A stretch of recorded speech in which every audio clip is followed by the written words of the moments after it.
I'm currently stood on the grounds of Cardiff Castle, a popular place for the people of Wales to access the past. However, while schools focus on the glory days of the Roman and Norman era, they neglect their recent history, covering the unconventional wartime shelters beneath my feet. During the Second World War, the German army made great and frequent use of air raids as an attempt to scare, control, and destroy the British population. As well as being the capital city of Wales, Cardiff was home to the largest coal ports in the country at the time, and as the government was aware, this made Cardiff a prime target for German bombers. It soon became clear that something needed to be done to protect the people living there. 8 large shelters were constructed, nestled between the castle walls, and they contained everything a person would need to survive for weeks at a time. This included kitchens, canteens, dormitories, bathrooms, even a first aid post.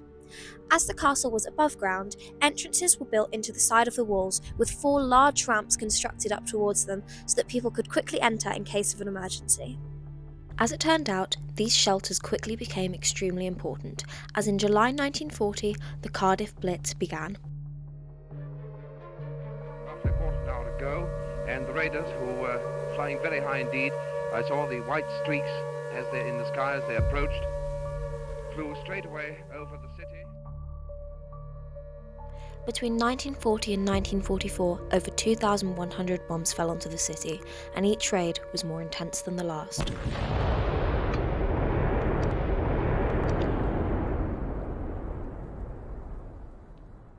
However, despite this high number of bombings, including one parachuting right onto castle grounds, not a single person residing in these shelters was injured or killed.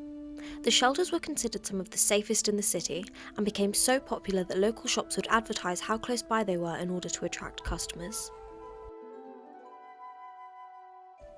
So we know that the castle wall air raid shelters are an extremely significant part of Cardiff's history, and without them the story of Cardiff's survival may have had a completely different ending. So why are they skipped over when discussing the past? Cardiff Castle, along with many other heritage sites around the country, believe that stories the public are familiar with are more marketable for a wider audience.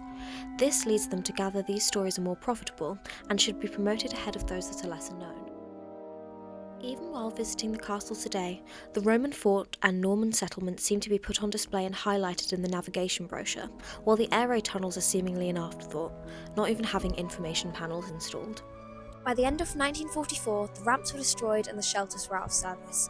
But even to this day, Cardiff Castle is a true testament that there can always be more than there seems lying behind the walls.